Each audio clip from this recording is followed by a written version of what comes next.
Find somewhere comfortable. Sitting is fine. Lying down is fine. Leaning against a wall is fine. There is no correct way to hold your body for this. Just let it land somewhere that doesn't ask too much of you right now. Close your eyes if that feels natural, or soften your gaze toward the floor in front of you. You don't have to be anywhere in particular. You don't have to look any particular way. Take a breath in through your nose and let it go through your mouth. Again, breathe in and release. One more time, breathe all the way in. Let your chest rise, let your belly fill, and let it all the way out. Notice where your body is holding tension right now. It might be your jaw, your shoulders, the muscles behind your eyes, your stomach tight, maybe. The way a stomach gets there's something heavy sitting in it. You don't have to fix it. You don't have to release it on command. Just notice it. Acknowledge that it's there. That tension has a reason. It is not weakness. It is the weight of what you've been carrying. And before we say anything else, before any affirmation, before any meditation, before anything, I want to say this plainly. Your financial situation is not a verdict on your worth as a human being. Your account balance does not tell us who you are. It does not tell us what you're capable of. It does not tell us what you deserve. It is information about one part of one chapter of a life that is still going. Nothing more. You are here. You are breathing. You chose to show up for yourself today. Quietly, without anyone watching, you decided to try. That matters. For a lot of people, that is the hardest part. You-are-th. There is a voice that many of us carry. It is quiet. It is persistent. And it is not kind. It says things like, I should have figured this out by now. Other people manage. What is wrong with me? I am not smart enough, disciplined enough, together enough. I want you to hear me on this. That voice is not the truth. It is fear, speaking in first person. It learned your language and your insecurities, and it uses them against you. But it is not telling you something real. So we're going to answer it. Not by arguing with it. Not by drowning it out with forced positivity. We're going to answer it with something quieter and more durable. We're going to answer it with what is actually true. Take a breath. My worth is not measured by what I have accumulated. The people who have genuinely loved me, who have been glad I exist, they did not love my bank balance. They loved my presence, my humor, my warmth, my effort, my care. Money is a resource. It is not me. I am allowed to be in process. No one arrives at financial stability in a single moment. It is built in small, ordinary decisions made across ordinary days. I am in that process, and being in process is not failure. It is the only way forward that exists for anyone. My difficult circumstances are not proof of my character. Many good, intelligent, hardworking people have faced financial hardship through job loss, illness, unexpected costs, systems that were not built in their favor, poor guidance when they were young, bad timing. Struggle is part of the terrain of a real life. It is not a character flaw. I deserve basic dignity regardless of my financial position. I deserve rest. I deserve kindness from others and from myself.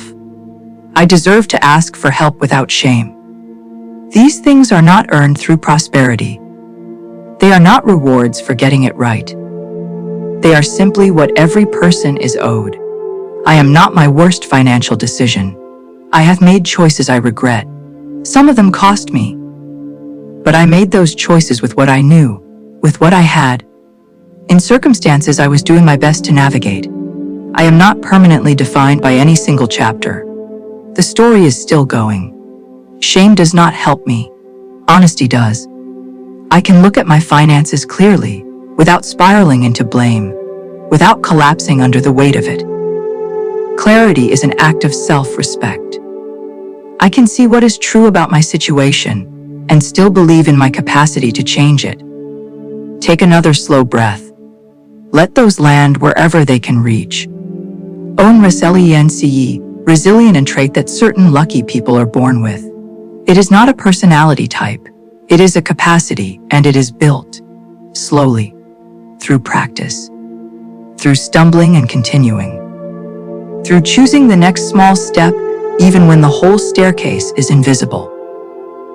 Here is what resilience actually looks like: an ordinary life. It looks like opening the bill instead of hiding it. It looks like calling the bank to ask about options, even when you feel embarrassed to make the call. It looks like asking a trusted person for help. It looks like cooking at home when going out would be easier. It looks like applying for the job you're not sure you qualify for. It looks like getting up the next day and trying again. None of those things are dramatic. Most of them are invisible to everyone around you. But they accumulate. And that accumulation is the only kind of transformation that is real and lasting. Let's speak some of that resilience into you now. I have survived difficult things before. I can think of times I did not believe I would make it through something. And yet here I am. That history is real. It belongs to me. And it tells me something important about what I am capable of. I do not need to solve everything today. The weight of feeling like I need to fix everything at once, that weight is part of what keeps me paralyzed. My only task today is the next reasonable step. Not the whole staircase, just the next step. I can find that. Asking for help is strength, not surrender. No one builds a stable life entirely alone. Reaching out to a financial counselor, a trusted friend, a community resource, a professional, is not evidence of failure. It is evidence of wisdom. Of knowing that some problems are bigger than one person working in isolation. I can tolerate discomfort without being destroyed by it. Financial anxiety is uncomfortable, sometimes deeply so. But discomfort is not danger. I can feel the fear and still make clear, deliberate choices. The feeling does not have to run the show. I have felt afraid before and kept going anyway. Small progress is real progress. Saving $10 matters. Paying one bill on time matters. Learning one thing I didn't know before matters. I will not dismiss what is small. Small is where all large things begin. I am not competing with anyone else's timeline. Someone else's financial milestone is not a measurement of my failure. People have different starting points, different access to resources, different family histories with money. My journey is my own. I will tend to it without measuring against someone else's highlight reel. Breathe. Honest killer why. Inner work matters. And it does not replace practical action. The steadiness we're building together. This is the foundation. The calm from which clear thinking and good decisions become possible. But the decisions still have to be made. The actions still have to happen. So these next affirmations are a little different. They are grounded in what is actually true about building financial stability. They don't ask you to feel hopeful. They ask you to be honest. And honest is more useful. Knowing where I stand is better than not knowing. Avoidance makes financial situations worse, not better. Looking clearly at what I owe, what I earn, and what I spend, that is not punishment. That is the beginning of agency. I can handle the truth. The truth is the only thing I can actually work with. I do not need a perfect plan. I need a real one. Waiting until I have all the answers before I start is a way of never starting. A simple, imperfect plan that I actually follow is worth more than a flawless plan that stays in my head. Every financial habit I build is an investment in my future self. Tracking my spending, setting aside even a small emergency fund, reducing one unnecessary cost. These are not dramatic gestures. They are steady, patient acts of care directed at the person I will be in 1 year, in 5 years, in 10. I can seek knowledge without shame. Most people were never properly taught how to manage money. That gap is not a personal failing. It is simply a gap, and gaps can be filled. I can read. I can ask. I can learn. Not knowing something yet is not the same as being unable to know it. My income is not fixed forever. Skills can be learned. Opportunities can be pursued. Circumstances change. The income I have today is real, and I will work with it honestly. And I also do not have to accept it as the permanent ceiling of what is possible. The calmer I am inside, the better my decisions become. This is not mystical. It is practical. When I am panicked, I make reactive choices. When I am grounded, I make deliberate ones. Taking care of my inner world is part of taking care of my financial world. They are not separate. FRTHE hard dwys. There will be days when none of this feels true. When you open a bill and the number inside seems impossible. When you feel not like someone who is building something, but like someone who is simply trying to survive. When even sitting with a meditation script feels like too much to ask of yourself. Those days are real, and this part of the script is for them. On those days, don't force yourself toward hope. Don't perform okayness. Instead, aim only for honest. Aim only for steady. Aim only for the next breath. I am allowed to grieve what I have lost. Financial loss, of savings, of a job, of a business, of a plan I worked hard toward. That is a real loss. Grief over it is appropriate. Human. I do not have to rush past it to get to gratitude. I can hold both the grief that something real is gone and the quiet belief that there is still forward from here. Getting through today is enough.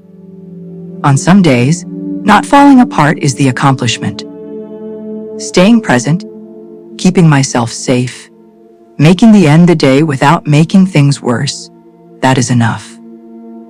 I do not have to do more than that today. Tomorrow I will see what tomorrow asks of me. I will not carry this alone if I don't have to. There are resources I may not have fully explored yet. There are people who may be willing to help if I can bring myself to ask. There are professionals who exist specifically for times like these.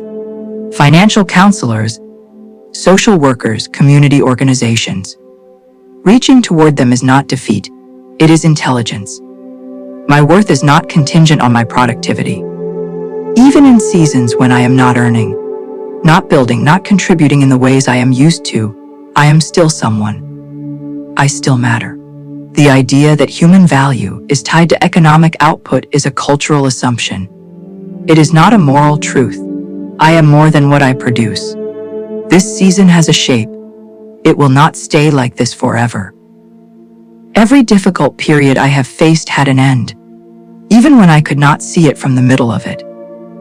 This one also has a shape. Circumstances shift. Small actions compound. I will not be here in exactly this way forever. If you are in real pain right now, if the weight of this is more than you can carry alone, please reach out to someone, a trusted person in your life, a professional, a helpline. You don't have to hold this by yourself. Gratitude. Gratitude is not about pretending things are fine when they are not. It is not about minimizing your struggle or bypassing your pain. That kind of forced positivity does not actually help. Honest gratitude is different. It is the practice of looking, without flinching, at what is genuinely present and good alongside what is genuinely hard. Not instead of, alongside. And that practice, when it is real rather than performed, does something measurable in the brain. It shifts where attention lands. It creates a slightly wider view of what is actually true about your life. So without forcing anything, without inventing things that aren't there, can you find even one thing that is genuinely present in your life right now? It might be a person who genuinely cares whether you are okay. It might be a skill you have that has real value, even if it hasn't been fully recognized yet. It might be a moment of physical comfort today, warmth, a meal, a few minutes of quiet. It might be something small you did recently that you can acknowledge without immediately dismissing. It might be the simple fact that you are here, breathing, trying. Hold whatever you found, just for a moment. Not because it erases the difficulty, but because it is also real, and a life holds many things at once. Take a slow breath. Let your body settle. You came here today to this recording, to this moment with yourself, because some part of you is willing. Willing to try, willing to be honest, willing to show up for yourself even when it is difficult. That willingness is not nothing. It is, in fact, the beginning of everything that actually changes. You are not going to wake up tomorrow with all of this resolved. Financial stability, like emotional health, like any form of growth, is built one day at a time. One decision at a time. One honest conversation with yourself at a time. There is no single sentence that unlocks the vault. There is only the steady, patient, courageous act of trying again, and again, and again. So let me leave you with this. Not a formula, not a promise, just what is true. You are not your worst financial year. You are not the number in your account.